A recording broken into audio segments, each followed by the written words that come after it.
केंद्रीय मंत्री मनसुख मंडाविया ने कहा कि सरदार साहब के पैतृक गांव करमसद से निकली यह पद यात्रा आज 5वें दिन बड़ोदरा से गुजर रही है। सारे देश से हजारों की संख्या में युवा और आम नागरिक इस पद यात्रा में जुड़े हैं।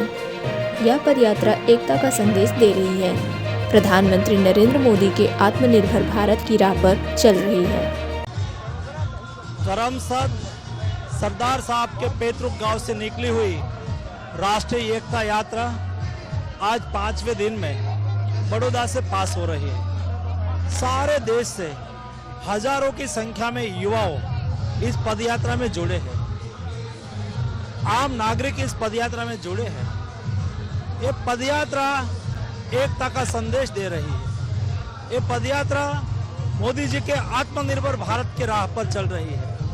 ये पदयात्रा भारत को श्रेष्ठ बनाने की जनता को प्रेरणा दे रही है। इस पदयात्रा मोदी जी के विकसित भारत का संदेश दे रही है। ये पदयात्रा स्वयंभू चल पड़ी है।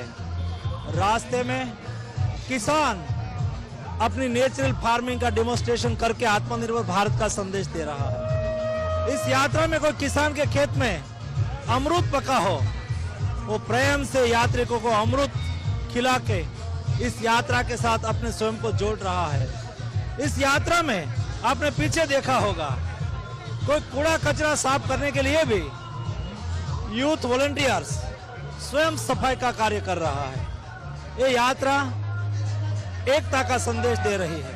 ये यात्रा आत्मनिर्भर भारत का संदेश दे रही है। ये यात्रा विकसित भारत का संदेश दे रही है। ये यात्रा एक वैचारिक यात्रा है जो सरदार साहब के जीवन कवन से प्रेरणा लेके मोदी जी का सपना का भारत बनाने के लिए संदेश देने के लिए इस पदयात्रा में यात्रिक अभियान चला रहा है।